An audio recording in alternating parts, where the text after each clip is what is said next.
साठो पिठो फेरि बनाउने तिहार आयो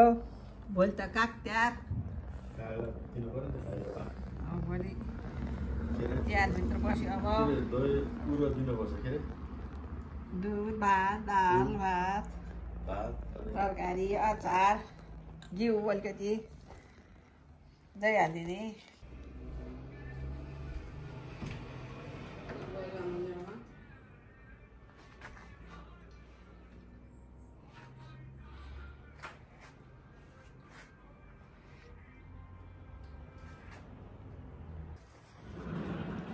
कस्तो भारी छन् देखो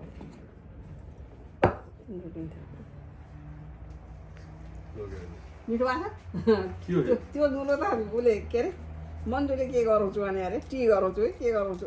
अभियान यस गराउँछु भने के गराउँछु भने गऱ्यो क्या त्यो फेरि त्यस्तै पनिर त्यस्तो राम्रो रोटी छ नि त अरू राम्रो रोटी फेरि त्यही छानाएर ल्याएको कि बिरा जस्तो मलाई थाहा हुन्छ नि त उता पनि देखाएको डब्बा ल्याउनु त मम्मी बुढो कस्तो भएको रोटीको डब्बा रोटीको कार्टुन लिएर के रोटी त कार्टुन लिएर फिने रोटीको कार्टुन यता लेस्यो लेस्यो रे लेस्यो कहाँ लेस्यो यहाँ लेस्यो हल्का अलिकति रातो भएछ अलिकति पकाउने मान्छेको करामत हो त्यो दामी भयो दामी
मोटो सामान ल्याएको छु है मैले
मम्मी बाल्कोनीमा बसेर रोटीको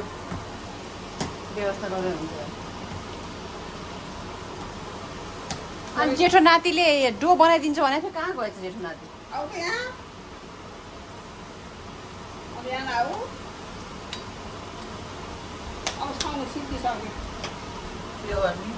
डो मोल्देऊ त कसरी त्यो डो छ नि हातमा ल्याएर मिचिराखेको केयरफुल भएर गरिराख है बेस कन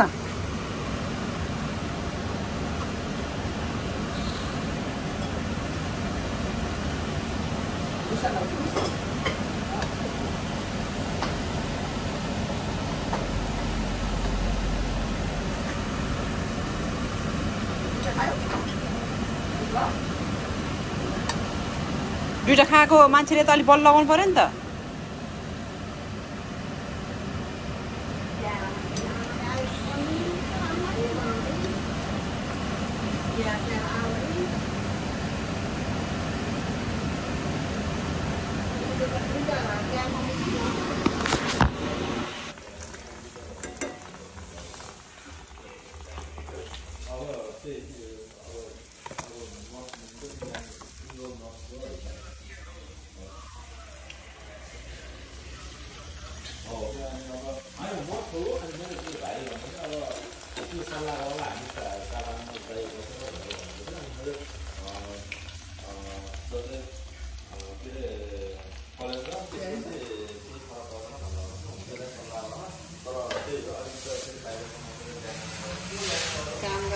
मान्छेको त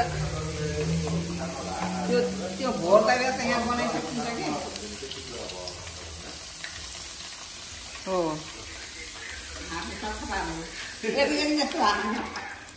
एकनासै भएको छ गाइजहरू बिजी हुनुहुन्छ उहाँ रङ्गोली बनाउनको लागि सरसफाइ यता हाम्रो रोटी पाक्दैछ त्यो पनि हे कि घोडाल्ने हो कि पिठो हुन्छ बसेर रङ्गोली बनाउनु